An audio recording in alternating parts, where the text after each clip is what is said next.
Hello बच्चों। तो आज हम लोग मार्केटिंग का जो रिमेनिंग पोर्शन है बेटा उसको पूरा करने वाले हैं। तो चलो उसको स्टार्ट करते हैं।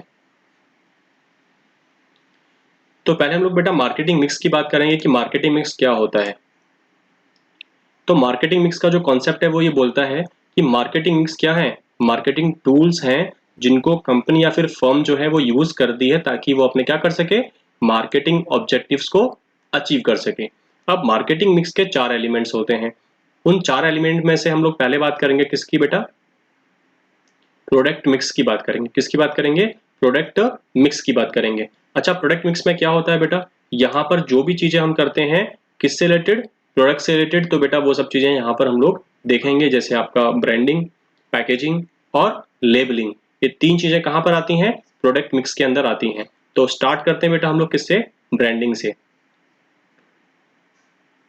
ब्रांडिंग बेटा क्या है, आपका एक नेम है, एक साइन है, या फिर एक क्या है, सिंबल है।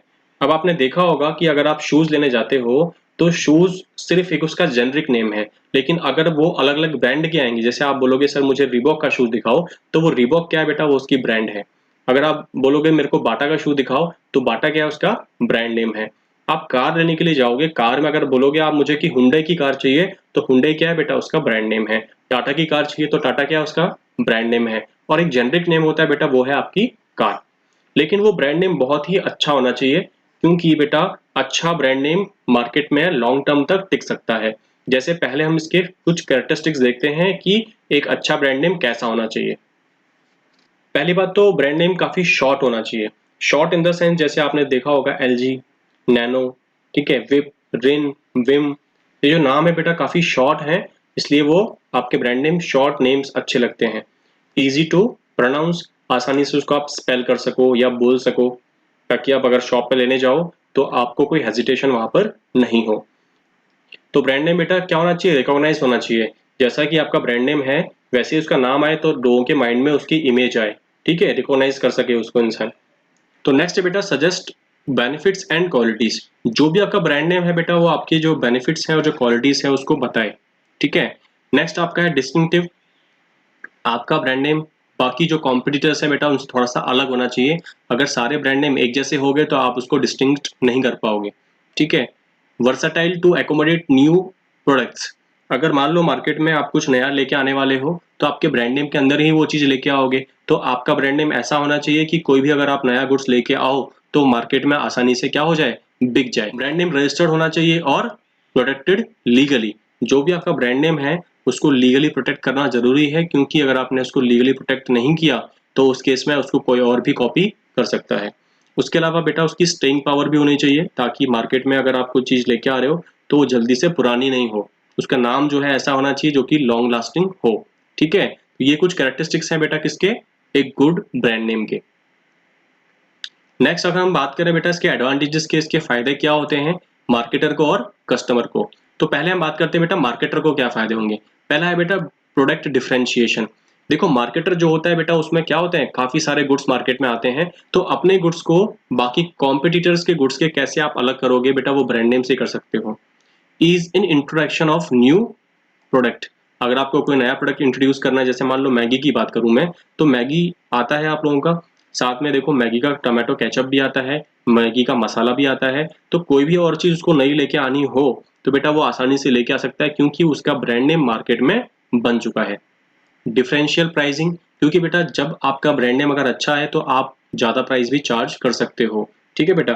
तो अगर आपके गुड्स को कोई यूज कर रहा है बेटा तो वो थोड़ा सा एक्स्ट्रा पे करने में हिचकिचाएगा नहीं। नेक्स्ट आपका है helps in advertising and display program. तो जो भी आप डिस्प्ले करते हो या एडवर्टाइजिंग करते हो तो उसमें ब्रांड नेम जो है बार बार डिस्प्ले होता है, जिससे कि वो कस्टमर के दिमाग में छप जाता है।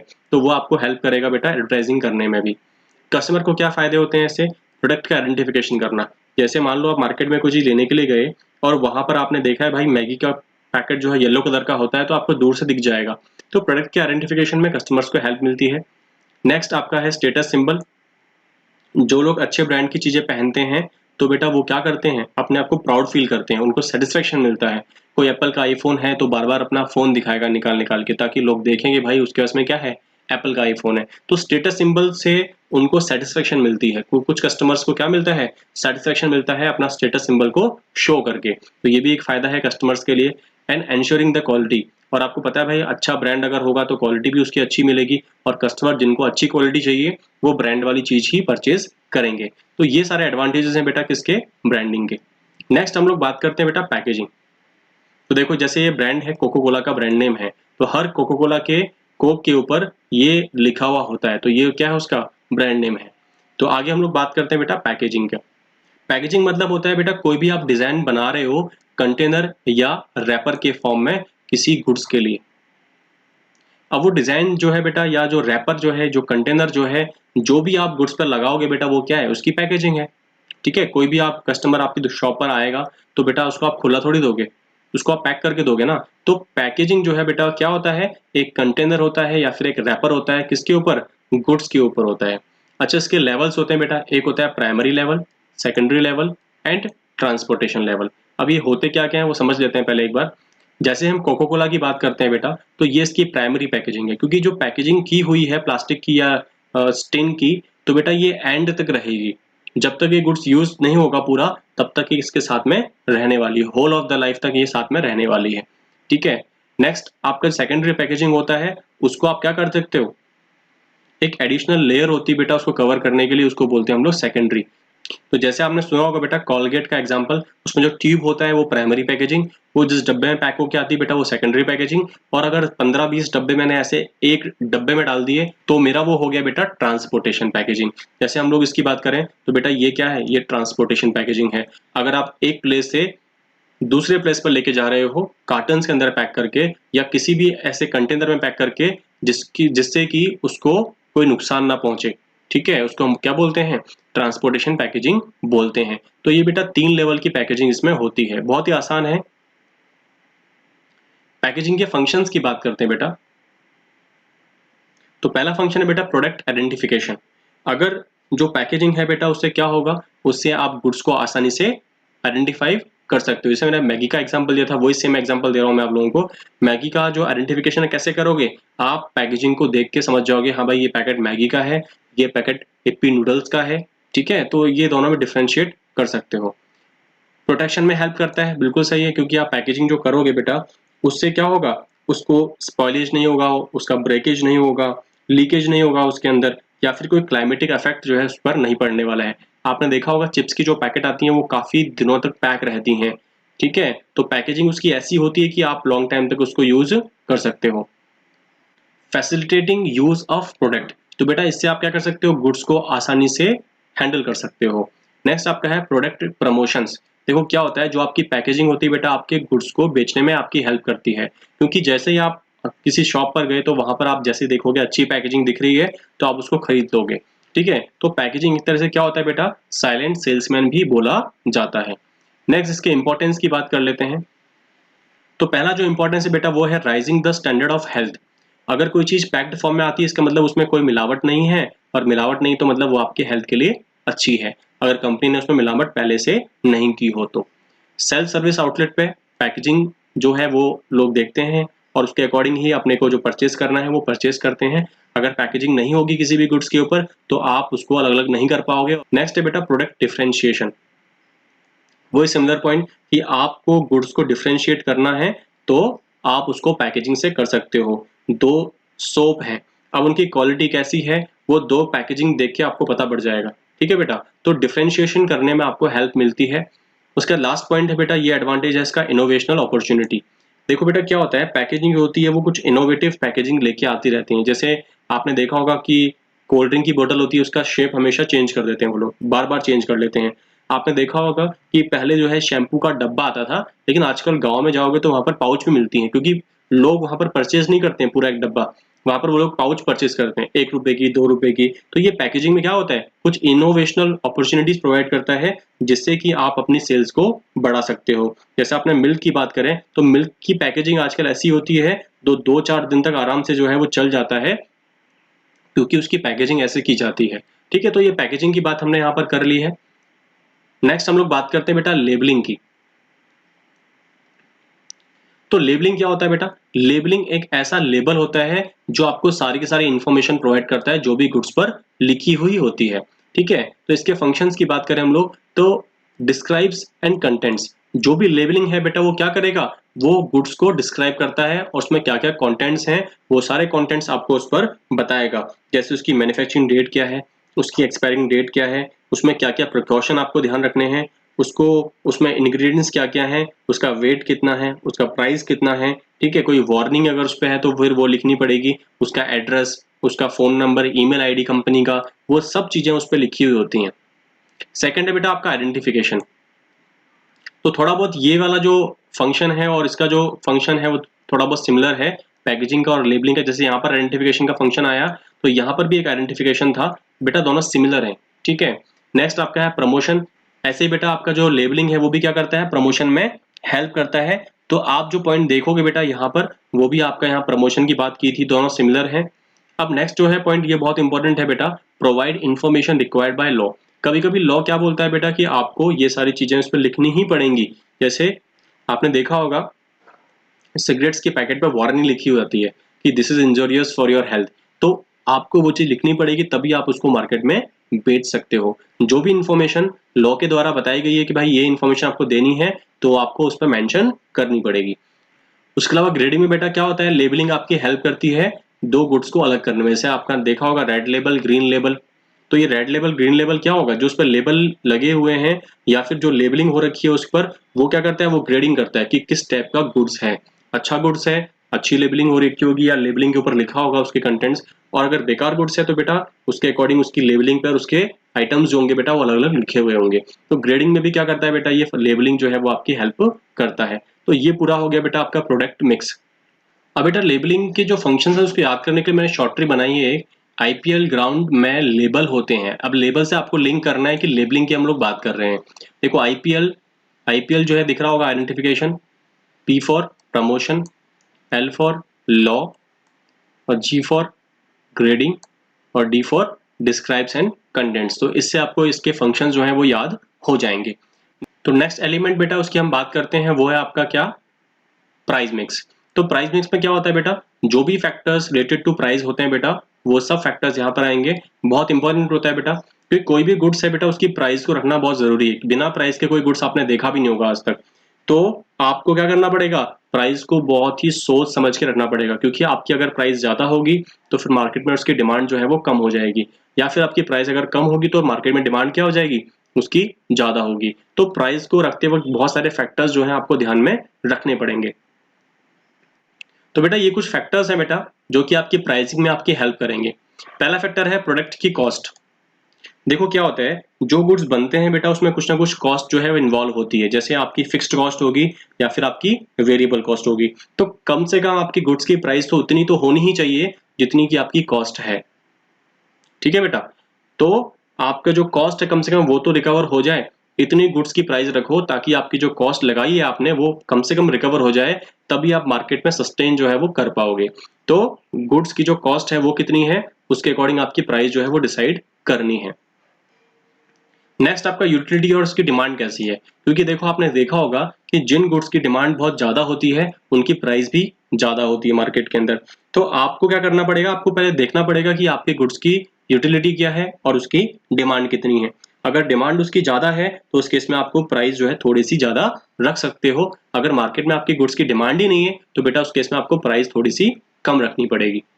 थर्ड जो फैक्टर है बेटा वो है extent of competition in the market. Competition कितना है मार्केट के अंदर। अगर मान लो कंपटीशन काफी ज्यादा है, काफी सारे लोग हैं बेटा जो आपके जैसे गुड्स मार्केट में बेचते हैं, तो उस केस में बेटा आपको प्राइस जो है वो कम रखनी पड़ेगी। अगर बेटा आपकी मोनोपोली है मार्केट में तो उस केस में प्राइस आप ज्यादा रख सकते हो, कोई दिक्कत नहीं होगी। नेक्स्ट आपका है बेटा प्राइसिंग का ऑब्जेक्टिव क्या है। देखो पहला ऑब्जेक्टिव ये हो सकता है कि प्रॉफिट मैक्सिमाइजेशन करनी है आपको। तो बेटा अगर आपका प्रॉफिट मैक्सिमाइजेशन है शॉर्ट रन के अंदर तो आप प्राइस को ज्यादा रखोगे, लेकिन आपका अगर प्रॉफिट मैक्सिमाइजेशन है लॉन्ग रन के अंदर तो आप प्राइस को कम रखोगे। सेकंड आपका ऑब्जेक्टिव ये हो सकता है कि आपको कॉम्पिटिटिव मार्केट में सर्वाइव करना है, बहुत ज्यादा कंपटीशन है और वहां पर आपको सर्वाइव करना है, तो बेटा उस केस में आपको प्राइस जो है वो कम चार्ज करनी चाहिए। उसके अलावा ये होता है कि बेटा आपकी जो गुड्स है उसकी क्वालिटी काफी अच्छी है, तो आपका ऑब्जेक्टिव ये है कि मुझे क्या करना है, मुझे मार्केट में सिर्फ क्वालिटी गुड्स को ही लेके जाना है। तो बेटा उस केस में आप उसकी प्राइस जो है ज़्यादा चार्ज कर सकते हो। और जो लास्ट आपका जो ऑब्जेक्टिव हो सकता है वो ये हो सकता है कि आपको मार्केट शेयर जो है बेटा वो कैप्चर करना है या फिर ऑब्टेन करना है। अगर आपको मार्केट शेयर ऑब्टेन करना है, उस केस में आपको प्राइस जो है वो कम रखनी पड़ेगी बाकी सब लोगों से, तभी आप मार्केट को कैप्चर कर पाओगे। नेक्स्ट आपका पॉइंट है बेटा गवर्नमेंट एंड लीगल रेगुलेशंस। अब ये क्या होते हैं बेटा, देखो कभी कभी गवर्नमेंट क्या करती है, कुछ चीज़ों की प्राइस को तय करती है। जैसे पेट्रोलियम हो गया, जैसे एलपीजी गैस हो गई, जैसे मेडिसिन हो गई, या ऐसी कुछ चीज़ जो बहुत असेंशियल होती हैं, क्योंकि अगर वो नॉर्मल लोग बेचेंगे तो बेटा काफ़ी ज़्यादा प्राइस पर बेचेंगे। इसलिए गवर्नमेंट के लॉ एंड रूल्स हैं, उसको आपको फॉलो करना पड़ेगा अगर आप कोई गुड्स की प्राइस को तय कर रहे हो तो गवर्नमेंट के लीगल रेगुलेशंस भी आपको पता होने चाहिए उसके लिए, भाई कितने गवर्नमेंट ने मैक्सिमम प्राइस बोली हुई है। एमआरपी, मैक्सिमम रिटेल प्राइस कितनी होनी चाहिए, वो गवर्नमेंट जो है डिसाइड करती है, उससे ज़्यादा पर आप लोग उसको नहीं बेच सकते हो। मार्केटिंग मेथड यूज का मतलब होता है बेटा जो भी आप एडवर्टाइजिंग यूज कर रहे हो, या फिर आपका डिस्ट्रीब्यूशन का सिस्टम कैसा है, या फिर आपकी पैकेजिंग कैसी है, वो सारे के सारे फैक्टर्स जो है मार्केटिंग मेथड्स के अंदर काम आते हैं। अगर पैकेजिंग काफी हैवी होगी या फिर काफी अट्रैक्टिव होगी तो प्राइस ज्यादा लगेगी उसकी। एडवर्टाइजमेंट कर रहे हो बेटा आप लोग, अगर आप कोई एडवर्टाइजमेंट कर रहे हो इसमें काफी ज्यादा पैसा लग रहा है तो बेटा उस केस में प्राइस आप उसकी ज्यादा रखोगे। क्लियर है क्या बात? तो ये सारे फैक्टर्स हैं जो आपको डिसाइड करने पड़ेंगे अपने गुड्स की प्राइस को तय करने के लिए। तो पहला है बेटा प्रोडक्ट कॉस्ट, यूटिलिटी डिमांड कैसी है उसकी, कंपटीशन कैसा है मार्केट में, आपका ऑब्जेक्टिव क्या है, गवर्नमेंट के लीगल रेगुलेशंस क्या है, और मार्केटिंग मेथड्स कौन से आपको यूज करने हैं। इन सभी फैक्टर्स पे आपकी जो प्राइस होती है बेटा वो क्या होती है, डिपेंड होती है। अब इसको याद कैसे करना है बेटा इन सारे फैक्टर्स को, उसका एक शॉर्ट ट्रिक है। वो शॉर्ट ट्रिक ये है, जैसे ग्लूकोज सुना है आपने, ग्लूकोज, ग्लूकोज से मैंने क्या बनाया, ये ग्लूकोज से बन गया ये वाला वर्ड, कौन सा वाला, GLUCOCE, तो मैंने यहाँ पर कर दिया एस की जगह सी, और ये मैंने एम से कर दिया मार्केट। अब मार्केट में ग्लूकोज का प्राइस कितना है, तो मार्केट में मतलब M for marketing method, marketing method, G और एल दोनों साथ में आएंगे, गवर्नमेंट एंड लीगल रेगुलेशन हो गया GL, utility and demand, cost कितना है, ऑब्जेक्टिव क्या है, और C for competition in the market. तो बेटा ये प्राइस से आपको याद रखेगा कि प्राइस जो है मैं इसकी बात कर रहा हूँ, इस प्राइस की बात कर रहा हूँ। क्लियर है क्या बात? इसमें कोई दिक्कत तो नहीं है प्राइसिंग के अंदर। तो नेक्स्ट है बेटा आपका प्लेस एंड फिजिकल डिस्ट्रीब्यूशन। तो बेटा इसकी हम बात कर लेते हैं। देखो क्या होता है कि आपके जो गुड्स हैं बेटा वो किसी एक जगह बनेंगे, ठीक है, और उसको आपको पूरे इंडिया के अंदर सर्कुलेट करना है। तो उसके लिए क्या चाहिए आपको, आपको चैनल्स ऑफ डिस्ट्रीब्यूशन चाहिए, और आपको क्या चाहिए, ट्रांसपोर्टेशन भी चाहिए। तो फिजिकल डिस्ट्रीब्यूशन मतलब होता है कि जो गुड्स होते हैं वो वन प्लेस से अनदर प्लेस पर लेके जाना, ठीक है, जहां पर प्रोडक्शन हो रहा है वहां से पूरे इंडिया के अंदर उसको डिस्ट्रीब्यूट करना। तो फिजिकल डिस्ट्रीब्यूशन में क्या चीज देखेंगे हम लोग, दो चीज देखेंगे, एक तो उसके कंपोनेंट्स की बात करेंगे और उसके चैनल्स की बात करेंगे। तो पहले हम लोग स्टार्ट करते हैं बेटा उसके चैनल्स की। देखो चैनल्स की बात करें तो नॉर्मली इसमें दो चैनल होते हैं, एक डायरेक्ट चैनल होता है और एक होता है बेटा इनडायरेक्ट चैनल। अब इनमें फर्क क्या होता है बेटा, इसमें तो होता है बेटा 0 लेवल, और इसमें कितने लेवल होते हैं, इसमें 3 लेवल होते हैं, ठीक है। तो एक एक करके बात करते हैं। देखो बेटा 0 लेवल में क्या होता है, जो मैन्युफैक्चरर है और जो कंज्यूमर है वो डायरेक्टली क्या करते हैं, यहाँ पर लिंक करते हैं। जैसे आपने देखा होगा मैकडोनल्ड्स या बाटा या कोई भी अगर अदर शोरूम है तो वहां पर मैन्युफैक्चरर और कंज्यूमर डायरेक्टली क्या होते हैं बेटा, एक दूसरे से गुड्स खरीदते हैं। या आपने देखा होगा टेली मार्केटिंग हो गया या इंटरनेट पर सेलिंग जो होती है वो सब इसके अंदर आते हैं। इनडायरेक्ट में क्या होता है बेटा, 1 लेवल, 2 लेवल और 3 लेवल। 1 लेवल में क्या होता है, मैन्युफैक्चरर, रिटेलर और कंज्यूमर, एक बंदा बीच में आ गया तो बेटा वो हो गया 1 लेवल। अगर 2 लोग बीच में आ गए तो उसको बोलते हैं 2 लेवल। अगर 3 लोग बीच में आ गए तो उसको बोलते हैं 3 लेवल। तो यहाँ पर रिटेलर आया है, ये कहाँ कहाँ पर होता है, जैसे मान लो कार या बाइक, उनके शोरूम देखे होंगे आपने, तो बेटा वो क्या होते हैं, वो रिटेलर्स होते हैं जो मार्केट में सप्लाई करते हैं। सेकंड आपका होता है मैन्युफैक्चरर, होलसेलर, रिटेलर और कंज्यूमर।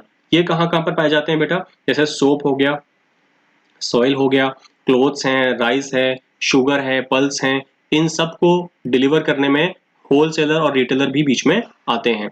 और थर्ड है बेटा आपका एजेंट।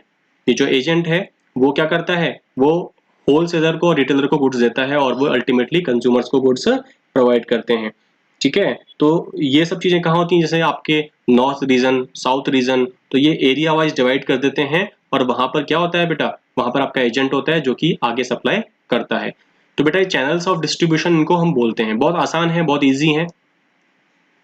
नेक्स्ट हम बात करते हैं बेटा कंपोनेंट्स की। देखो कंपोनेंट्स की अगर हम बात करें तो कौन कौन से कंपोनेंट्स जो है आपको काम आएंगे किसके अंदर, फिजिकल डिस्ट्रीब्यूशन के अंदर। तो पहला है बेटा ऑर्डर प्रोसेसिंग। इसमें क्या होता है, इसमें कस्टमर जो है वो एजेंट को या सेल्स पर्सन को ऑर्डर देता है। अब वो सेल्स पर्सन क्या करेगा, उस कंपनी को ऑर्डर पास करेगा और कंपनी क्या करेगी, उसके मटेरियल को रेडी करेगी। तो जितना जल्दी आप ऑर्डर को प्रोसेसिंग करोगे उतनी ज्यादा ही क्या होगा, कस्टमर सेटिस्फेक्शन मिलेगा और कस्टमर्स को राइट टाइम पर राइट क्वांटिटी में वो गुड्स मिल जाएंगे। ठीक है बेटा, तो ऑर्डर प्रोसेसिंग बहुत इंपॉर्टेंट कंपोनेंट होता है किसके अंदर, फिजिकल डिस्ट्रीब्यूशन के अंदर। ट्रांसपोर्टेशन की बात करते हैं बेटा। देखो यहाँ पर क्या होता है, जो प्रोडक्शन का पॉइंट है और जो सेल का पॉइंट है दोनों डिफरेंट होते हैं। ठीक है, अब वो गुड्स वहां पर पहुंचाने पड़ेंगे जहां पर वो कंज्यूम होने हैं, क्योंकि इसके बिना जो है वो सेल पॉसिबल नहीं हो सकती है। आप इसके बिना सेल को नहीं कर सकते हो, कंप्लीट नहीं कर सकते हो। तो आपको क्या करना पड़ेगा, आपको वन प्लेस से अदर प्लेस पर ट्रांसपोर्टेशन करना पड़ेगा। अब ट्रांसपोर्टेशन आप बाय रोड भी कर सकते हो, बाय एयर भी कर सकते हो, बाय रेलवे भी कर सकते हो। तो ट्रांसपोर्टेशन के काफी सारे मीडियम हमारे इंडिया में अवेलेबल हैं। नेक्स्ट आपका है वेयर हाउसिंग। देखो वेयर हाउसिंग क्यों होता है, क्योंकि बेटा आपके जो गुड्स बनते हैं वो इमिडिएटली कंज्यूम नहीं हो पाते हैं, इसलिए हम क्या करते हैं, उनको वेयर हाउसिंग में रखते हैं। अच्छा, वेयर हाउसिंग की जो कॉस्टिंग है या ट्रांसपोर्टेशन की जो कॉस्टिंग है वो इतनी होनी चाहिए ताकि आप आराम से उसको क्या कर सको, कवर अप कर सको। ठीक है, कस्टमर के ऊपर वो बर्डन नहीं जाए। ठीक है, तो ट्रांसपोर्टेशन ऐसा यूज करना है या वेयर हाउसिंग जो है वो ऐसा यूज करना है ताकि उसकी प्राइस जो है वो नहीं बढ़े। अगर आपका इन्वेंट्री कंट्रोल की हम बात करें, अगर आपका हाई लेवल ऑफ इन्वेंट्री है उस केस में आपकी सर्विस बहुत हाई रहेंगी, क्योंकि जैसे ही डिमांड आती है वैसे आप क्या करते हो, गुड्स को डिलीवर करते हो। इसका मतलब आपको इन्वेंट्री जो है बेटा वो ज्यादा रखनी पड़ती है। इसकी वजह से क्या होगा, उसकी कॉस्टिंग भी ज्यादा आएगी आपके ऊपर, उससे उसकी प्राइस भी बढ़ सकती है। तो इन्वेंट्री कंट्रोल एक बहुत बड़ा फैक्टर होता है बेटा किसी भी गुड्स की जो प्राइस होती है बेटा उसको कंट्रोल करने के लिए। ठीक है, तो ये चार कंपोनेंट्स हैं जो कि किसमें यूज आएंगे, आपके फिजिकल डिस्ट्रीब्यूशन में काम आने वाले हैं। क्लियर हुआ कि नहीं हुआ ये फिजिकल डिस्ट्रीब्यूशन? ये तो काफी इजी है। सबसे आपका इंपॉर्टेंट कौन सा वाला है, प्रोडक्ट मिक्स है आपका। ठीक है, तो आगे हम बात करते हैं बेटा किसकी, प्रमोशन मिक्स की। तो प्रमोशन मिक्स की बात करें बेटा, तो प्रमोशन मिक्स में कुछ चार चीजें हैं आपको पढ़नी है। प्रमोशन मिक्स मतलब होता है बेटा कॉम्बिनेशन ऑफ प्रमोशनल टूल्स। ये जो आपको दिख रहे हैं बेटा ये सब क्या है, ये प्रमोशनल टूल्स हैं जिनका यूज करके आप क्या करोगे, आप कस्टमर को उसकी कम्युनिकेशन दोगे, उसको बताओगे कि भाई मार्केट में चीजें मिल रही हैं। तो हम कुछ इसके टूल्स की बात करते हैं बेटा। तो बेटा पहले हम बात करते हैं बेटा किसकी, एडवर्टाइजिंग की बात करते हैं। देखो बेटा एडवर्टाइजिंग क्या होता है, ये एक इनपर्सनल फॉर्म ऑफ कम्युनिकेशन होता है। इसमें आप फेस टू फेस कांटेक्ट नहीं कर पाते हो। ठीक है, यहाँ पर टीवी पे अगर ऐड आ रहा है तो आपने देखा, ठीक है, पर्सनली आपको नहीं बोला है लेकिन आपने सिर्फ देख लिया। इन पर्सनल क्या होता है, कम्युनिकेशन होता है। पेड फॉर्म होता है क्योंकि इसका पैसा लगेगा बेटा। ठीक है, फ्री ऑफ कॉस्ट में कोई काम नहीं होता है। और यहाँ पर बेटा क्या होता है, एक आइडेंटिफाइड स्पॉन्सर होता है। अब ये कौन होता है बेटा, ये या तो वो कंपनी होगी जो इसका एडवर्टाइजमेंट करवा रही है, वही तो उसका पैसा देगी, वही तो उसकी कॉस्ट जो है उसको बियर करेगी। तो बेटा एडवर्टाइजिंग क्या होता है, इन पर्सनल होता है, पेड फॉर्म में होता है और एक आइडेंटिफाइड स्पॉन्सर होता है। ये तीन चीजें याद रखना, हो जाएगा काम आप लोगों का। नेक्स्ट आपका है पर्सनल सेलिंग। अब यहाँ पर क्या होगा बेटा, ये पर्सनल फॉर्म होता है। जैसे यहाँ पर क्या होता है, ये इम्पर्सनल फॉर्म है, ये क्या है आपका, ये पर्सनल फॉर्म है। अब पर्सनल फॉर्म में क्या होता है बेटा, फेस टू फेस डायरेक्ट आपका क्या होता है, इंटरेक्शन होता है।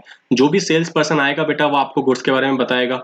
अगर आपको कोई इन्फॉर्मेशन लेनी तो आप भी उससे इन्फॉर्मेशन ले सकते हैं। मतलब टू वे कम्युनिकेशन यहाँ पर होती है, लेकिन यहाँ पर जो होती है बेटा सिर्फ वन वे कम्युनिकेशन जो है आप कर सकते हो। ठीक है, आप उससे कुछ इंक्वायरी नहीं कर सकते हो वहां पर, लेकिन पर्सनल फॉर्म में फेस टू फेस जो है क्या होती है बेटा, कम्युनिकेशन होती है। और यहाँ पर एक रिलेशनशिप डेवलप होता है between the seller and the buyer. और यहाँ पर बेटा आपकी जो सेल होती है उसके होने के चांस बहुत ज्यादा होते हैं, क्योंकि यहाँ पर आप कन्विंस कर सकते हो आराम से, लेकिन यहाँ पर आप कन्विंस नहीं कर पाओगे। आपने सिर्फ ऐड दिखाया, अब वो बंदा खरीदेगा नहीं खरीदेगा आपको नहीं पता। लेकिन यहाँ पर क्या होगा कि आपको उसकी जो है फेस फेस देके बता दो कि बंदा ये खरीदेगा कि नहीं खरीदेगा। नेक्स्ट है आपका सेल्स प्रमोशन। अब ये क्या होता है बेटा, ये शॉर्ट टर्म इंसेंटिव देते हैं जिससे कि बायर उस चीज को परचेज कर ले। जैसे कि आपको फ्री सैंपल दे दिया, आपको डिस्काउंट दे दिए, या फिर आपको कुछ बोनस दे दिया, स्पेशल ऑफर निकाल दिया, 1+1 फ्री कर दिया। ठीक है, फ्री सैंपल्स कर दिए, गिफ्ट दे दिया। शॉर्ट टर्म के लिए होते हैं बेटा, इंसेंटिव देते हैं। ठीक है, तो ये भी एक सेल्स प्रमोशन का टूल है, इतना इंपॉर्टेंट नहीं है। नेक्स्ट आपका है पब्लिक रिलेशन। देखो इसमें क्या होता है, कोई भी कंपनी अगर अपनी इमेज को इम्प्रूव करना चाहती है पब्लिक की नजरों में, उस केस में अपनी गुडविल को बिल्ड करना चाहती है, उस केस में क्या होगा बेटा, एक पब्लिक रिलेशन डेवलप करना पड़ेगा। अब यहाँ पे पब्लिक का मतलब ये नहीं कि सिर्फ कस्टमर्स की बात कर रहे हैं हम लोग, तो यहाँ पर हर वो बंदा पब्लिक है जिससे भी कंपनी क्या करती है, डील करती है, चाहे वो सप्लायर हो, चाहे वो गवर्नमेंट हो, चाहे वो कस्टमर हो, चाहे वो कोई और हो, जिससे भी कंपनी क्या करती है, डील करती है। तो अगर कंपनी को अपनी इमेज इंप्रूव करनी है, गुडविल को बिल्ड करना है, उस केस में क्या करना पड़ेगा, उसको पब्लिक रिलेशन जो है वो मेंटेन करना पड़ेगा। जैसे कि आपने देखा होगा कुछ कंपनीज क्या करती हैं, स्पोर्ट्स में आईपीएल आएगा अभी, या फिर अगर देखोगे फुटबॉल का मैच होता है, वहां पर क्या करती हैं, जब अवार्ड डिस्ट्रीब्यूशन सेरेमनी होती है बेटा, तो उसमें क्या करती हैं, कुछ कंपनी अपनी तरफ से 1 लाख रुपए, 50,000 रुपए प्लेयर्स को देती हैं। तो वो क्या होता है बेटा, पब्लिक रिलेशन जो है बनाती हैं और पब्लिक में अपना एडवर्टाइजमेंट करती हैं। ठीक है। उसके अलावा आपने देखा होगा कि कुछ जैसे कि कोई भी अपने जैसे अपनी कंट्री में भी चल रहा है कोरोना वायरस, तो इसकी वजह से क्या है, बहुत सारे सेलिब्रिटीज हो गए या बहुत बड़ी बड़ी कंपनी जो है वो क्या कर रही है, वो डोनेशन दे रही है। वो डोनेशन क्यों दे रही है, ताकि पब्लिक में उसकी इमेज क्या हो, इंप्रूव हो सके। चाइल्ड एजुकेशन दे दिया, फ्री एजुकेशन दे दिया गर्ल्स के लिए। तो ये सब जो एक्टिविटीज होती हैं वो कंपनीज करती इसलिए हैं ताकि उनकी कंपनी में इमेज जो है वो इंप्रूव हो सके। अगर कोई नेगेटिविटी है उनके लिए मार्केट के अंदर, तो वो वहां से क्या हो जाए, रिमूव हो जाए। ठीक है। तो पब्लिक रिलेशन भी बहुत इंपॉर्टेंट फैक्टर है आपका प्रमोशनल टूल्स के अंदर। अब ये सारा जो है आपका मार्केटिंग मिक्स कंप्लीट हो चुका है। इसके बाद में बेटा छोटा सा टॉपिक और बाकी है, वो देख लेते हैं एक बार। वो है आपका difference between advertising and personal selling. ठीक है। नॉर्मली देख लो बेटा, ठीक है, याद हो जाएगा एक बार में। देखो इसका नेचर कैसा होता है एडवर्टाइजिंग का, इम्पर्सनल होता है, और इसका क्या होता है, पर्सनल होता है। फेस टू फेस कॉन्टैक्ट यहाँ पर होता है, लेकिन यहाँ पर नहीं हो पाता है।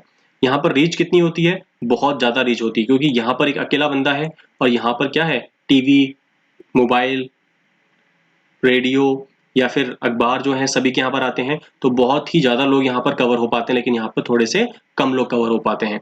अच्छा, कॉस्ट कितनी होती है बेटा, इसकी कॉस्ट पर पर्सन काफी कम होती है, क्योंकि बहुत सारे लोग देखते हैं एक टाइम पर तो काफी कम कॉस्ट निकलती है, लेकिन इसकी कॉस्ट काफी ज्यादा होती है, क्योंकि एक सेल्स पर्सन एक बंदे को या 2 बंदे को डील कर रहा होगा, तो वहां पर कॉस्ट पर पर्सन काफी ज्यादा होती है।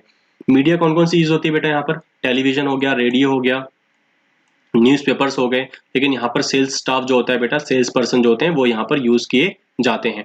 यहाँ पर आपको कोई भी डायरेक्ट फीडबैक नहीं मिलेगा, क्योंकि यहाँ पर आपको रिएक्शन नहीं पता सामने वाले का क्या है, लेकिन यहाँ पर आपको डायरेक्ट फीडबैक मिल जाएगा कि कस्टमर आपके गुड्स में इंटरेस्टेड है कि नहीं है। यहाँ पर फ्लेक्सिबल नहीं है, क्योंकि आप अपनी बातों को तोड़ मरोड़ नहीं सकते हो। जो मैसेज आपने रिकॉर्ड किया है वही आपको दिखाना पड़ेगा। ठीक है, उसको आप चेंज नहीं कर पाओगे। लेकिन यहाँ पर आप कस्टमर के अकॉर्डिंग अपना मैसेज जो है बेटा उसको फ्लेक्सिबल कर सकते हो, टाइप ऑफ कस्टमर के अकॉर्डिंग। टाइम, यहाँ पर बेटा टाइम जो है वो कम लगता है, शॉर्ट टाइम लगता है, लेकिन यहाँ पर टाइम काफी ज्यादा लगता है, क्योंकि अगर सेल्स पर्सन अगर 10 लोग भी हैं तो 10 जगह भी जाएंगे तो बेटा 10 जगह ही कवर हो पाएंगी। लेकिन यहाँ पर बेटा क्या होता है, यहाँ पर कम टाइम के अंदर आसानी से आप मार्केट को कैप्चर कर सकते हो। सूटेबिलिटी की बात करें तो बेटा ये जो कस्टमर गुड्स होते हैं उसके लिए जो एडवर्टाइजिंग है वो ज्यादा बेहतर होता है, क्योंकि सोप है, ऑयल है, या कोई भी अगर शैम्पू वगैरह है तो उनके लिए ज़्यादातर जो है एडवर्टाइजिंग हेल्प करता है। लेकिन अगर कोई कस्टमाइज्ड गुड्स हैं या फिर इंडस्ट्रियल गुड्स हैं तो उस केस में क्या प्रेफर करते हैं, पर्सनल सेलिंग जो है वो प्रेफर की जाती है। ठीक है बेटा, तो आपने पूरा वीडियो देख लिया होगा। अगर आपने इसके पहले वाला वीडियो नहीं देखा हुआ है तो मैं आपको आई बटन में उसका लिंक भी दे दूंगा। ठीक है, अगर आपके कुछ रिव्यूज़ हैं तो प्लीज़ कमेंट कर दिया करो बेटा नीचे, और थैंक यू फॉर वॉचिंग। ठीक है, घर पे रहो आराम से, स्टे हैप्पी। अगर आपको वीडियो अच्छी लगी तो बेटा प्लीज लाइक करना, वीडियो को शेयर करना बेटा अपने क्लासमेट्स के साथ में, कमेंट करना अगर आपके कुछ डाउट्स होते हैं या आपको कोई टॉपिक समझ में नहीं आया है तो कमेंट करना, मैं उसका वीडियो बना दूंगा। और अगर आपने सब्सक्राइब नहीं किया तो प्लीज सब्सक्राइब कर ले। थैंक यू बेटा।